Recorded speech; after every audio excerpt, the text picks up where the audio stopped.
everybody, it's Davey from the 80s, and you are now entering the Cinema Chop Shop. So park your ass right there. And while you're there, don't forget to hit the subscribe button, the like button, and then comment down below.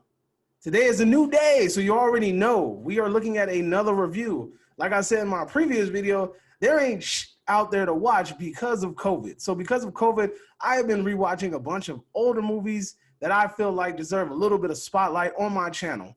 And today is another oldie, but yet a goodie. So before I get into that, I have a Patreon account. So in the link below, I will link my Patreon account.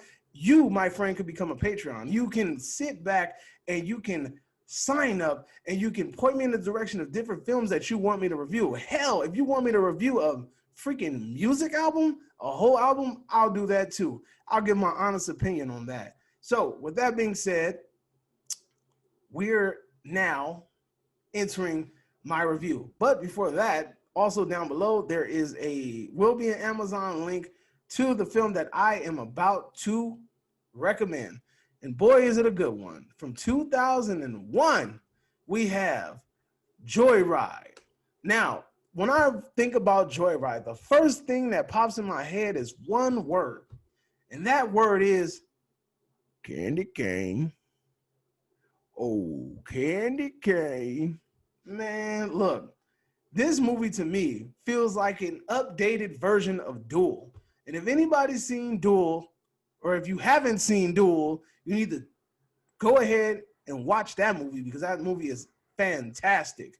Joyride stars the late great Paul Walker, who has been iconic in franchises such as Fast and the Furious. He's also been in movies like Running Scared and also this movie, Joyride. You also have Steve Zahn, who I know from Daddy Daycare and also National Security. I've known him in a lot of comedic roles, and he adds a comedic flavor to this movie. And then you have Lily Sobieski. What? Sobieski? That sounds like an energy drink. Anyway, so all right. I know her from Glass House, and my wife says she was also in Never Been Kissed. I don't remember seeing Never Been Kissed, but hey, I might have to watch that. So with that being said, let's get into this movie. We have the 2001 Joyride, aka Candy Cane. All right. So with this movie, what's the setting? So you have a brother who's chasing after a girl. So in order to impress said girl, he buys said car. And then he takes said car to her house. That's all the way across freaking America. Because, you know, that's how it happens. And along the way, he finds out that his brother has been locked up, incarcerated, put in jail. And he feels the need that he needs to go get him and bail him out because, you know, love. All right. So once he gets his brother's like, where are you going? And they end up heading out together to go pick up this girl together. On the way, they stop at a gas station. His brother gets a CD radio put inside of his car. You know, the radios that they use, that the truckers use, like, copy that 10-4, one of those. He ends up using that radio mainly for like trying to figure out where cops are and how to avoid traffic and things like that. But what they end up doing is they play a practical joke on the truckers that are listening in on the radio, right? And one trucker in particular tends to fall very hard for their prank. Their prank is that they're pretending to be a woman and they're trying to kind of draw this man's interest, right? What ends up happening is that, long story short, they end up in this hotel room. There's this guy being a douche, and they feel like it'll be funny to lead this truck driver on and send him to the douche's motel room, right? And a murder takes place, and all of a sudden they find out that they're dealing with a freaking maniacal psychopath in a freaking diesel truck. And what ends up happening is he starts tormenting the hell out of them, like all throughout the road. And boy, is this movie a fun movie to watch. You have the late great Paul Walker in this movie, doing a pretty damn good job in his younger roles and still being a good iconic actor and delivering his role to the best of his potential. You have Steve Zahn, couldn't remember his first name, adding the comedic flavor to the film. And then you also have Lily Sobieski, or whatever her damn name is, Sobi. She adds that rationale to the whole conversation, right? The thing is this.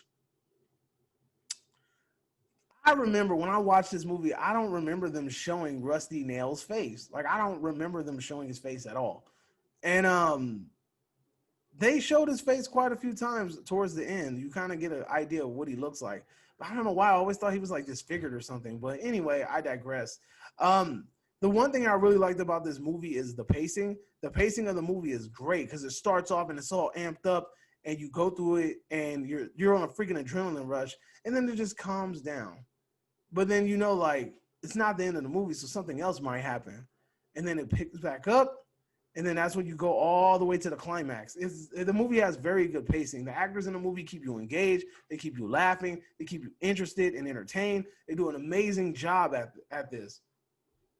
Then, the freaking randomness of some of the things that happen in this movie. Like, you're watching a movie, and you just don't see certain things coming, and then until it happens, you're just like, damn, like, did that really just happen? Overall, this movie is a fun movie to watch. It's super entertaining, and I just always have so much fun watching this movie. I've honestly watched this movie at least, how many times have we watched this movie, babe? Like about 4 or 5 times. 4 or 5 times, and the movie just holds its value. Like, there's not too many movies that have really good replay value. Joyride is one of those movies that have really good replay value. As I mentioned earlier, you know, movies such as Saw have really good replay value. Like, there's only a small amount of movies where you can really watch it again and say, you know what, that movie was still good to watch. And Joyride, honestly, it lives up to the title. It is a joyous ride. It's a joyful ride. You have so much fun watching this movie, right? So, with that being said, I recommend you guys to watch this movie. If I have to give this movie a grade, it will be 4 out of 5 because it's fun as hell to watch. Everybody in this movie does their job. The movie does a really good job of keeping you engaged. It has the nice little sprinkles of gore and mayhem, and then it also has really good. I mean, it's not the best storytelling, but it's pretty fun and entertaining to watch. With that being said, if you haven't done so already, subscribe to the channel below. If you are loving my content and you want to be more involved, go ahead and join my Patreon account. And that way we can figure out something where I can maybe recommend a movie that you want me to review, right? Or review a movie that you want me to review.